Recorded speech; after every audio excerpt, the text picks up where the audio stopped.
Hello everyone, welcome back to my channel. Hopefully আপনার সবাই খুব খুব ভালো আছেন। আলহামদুলিল্লাহ আমরাও বেশ ভালো আছি। সুন্দর একটা ওয়েদার, বৃষ্টি পড়ছে, মনটাই ভালো হয়ে যায়। আর এরকম একটা সময় বাচ্চা কাচ্চার পরীক্ষা কেমনটা লাগে বলেন? বাচ্চাদেরকে সকালবেলা স্কুলে দিয়ে নাগা সিঙ্গারা আর রং চা দিয়ে শুরু করলাম আজকের দিনটা।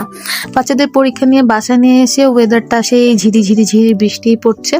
তো বেলকনিতে চলে গেলাম। বৃষ্টির সময় বেলকনিতে থাকতে আমার অসম্ভব ভালো লাগে। আর নতুন নতুন গাছ লাগিয়েছে, তো সেগুলো দেখে দেখে 1 কাপ চা খাচ্ছিলাম, 2 কাপ চা খাচ্ছিলাম 2 বোনে মিলে। খাওয়ার পর মনে হলো যে বাসাটাও গোছাতে হবে। তো আমার মেয়ের বেডরুমে যেটা হয়েছে, এখানে আসলে এই বাসার এই ডিজাইনে হতো ছিল গাছ লাগানো, কিন্তু এই বাসার মানুষজন গাছ লাগাবে কি, উপর থেকে বিস্কিটের খোসা এটা সেটা ফেলে দিতেই থাকে। তো আমার মন খারাপ হয় দেখে আমি আর এখানে কিছু দেই না। তো আল্লাহ হয়তো চায় এখানেও আমি কিছু গাছ বুনি। পাখিরা এখানে পুঁই শাকের সম্ভবত বিচি টিচি ফেলে দিয়ে গিয়েছে, এখান থেকে পুঁই শাক হয়েছে।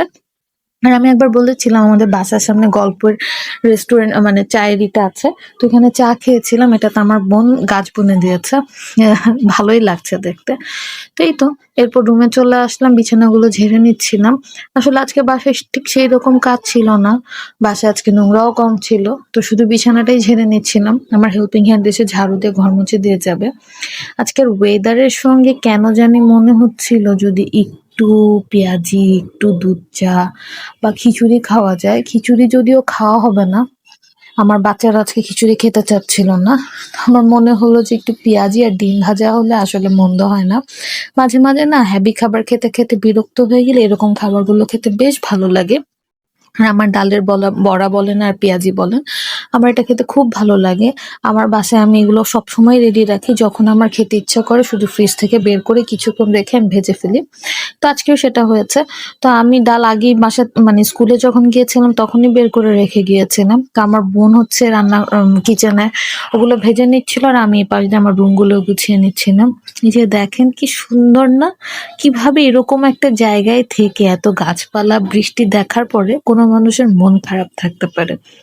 আমার পক্ষে তো সম্ভব না। আমার যখন অনেক বেশি মন খারাপ থাকে আমি বেলকনিতে বসে বসে এই গাছপালা দেখতে দেখতে মন অটোমেটিক্যালি ভালো হয়ে যায়। তো এই যে বলেছিলাম আমার ছোট বোন পেঁয়াজি গুলো ভাবছে, ও ভাবছিল, এবং আমি যেখানে ওর উচিত ছিল এখান থেকে খাবার নিয়ে খাওয়া, আমি সেই কাজটা করছিলাম। যেমন মানে মানে মনে হয় আমার বোন আসলে আমি ছোট বোন হয়ে যাই, ও আমার বড় বোন হয়ে যায়। ও পেঁয়াজি ভাজছিল, আমি পাশ থেকে একটা নিয়ে দিলাম দৌড়, কাকে বলে। আর এভাবে খেতে ভীষণ ভালো লাগে। যখন আপনার বিয়ে হয়ে যাবে, আপনার বাসায় আপনার মা আসুক বা বোন আসুক, মানে আপনাকে এরকম প্রিন্সেস ট্রিটমেন্ট দিবে, ভালোই লাগে বলেন? তো যাই হোক, ওই যে বলেছিলাম আজকে আমি পেঁয়াজি আর ডিম ভাজা দিয়ে ভাত খাবো, ওইটাই করছিলাম। আমার বাচ্চারা তাদের জন্য তরকারি ছিল। তো সবকিছু করার পর মনে হলো একটু বই পড়ি, এত সুন্দর একটা ওয়েদার, গরম নেই, সাথে একটু রং চা খাই মাটির কাপে। তো সেটাই করছিলাম। আমার বইটা পড়া শেষ হয়েছিল না, তো সেটাই শেষ করছিলাম, একটু চা খাচ্ছিলাম।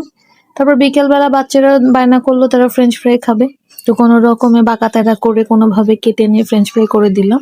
আজকে আর্জেন্টিনার খেলা ছিল, তো বসে পড়েছিলাম। তারপর আর্জেন্টিনার খেলা দেখতে, বাপরে বাপ কি একটা খেলা ছিল! আমার হাজবেন্ড তো ব্রাজিলের মানে বড় ভক্ত, সে তো বলছিল আজকে তোমরা বাড়ি চলে যাবো। লাস্ট মোমেন্টে কি খেলাটাই দিল, মানে অসাধারণ। এটাকেই বলে মেসি। আজকের মতো এই অবধি, সবাই ভালো থাকবেন, সুস্থ থাকবেন, আল্লাহ হাফেজ।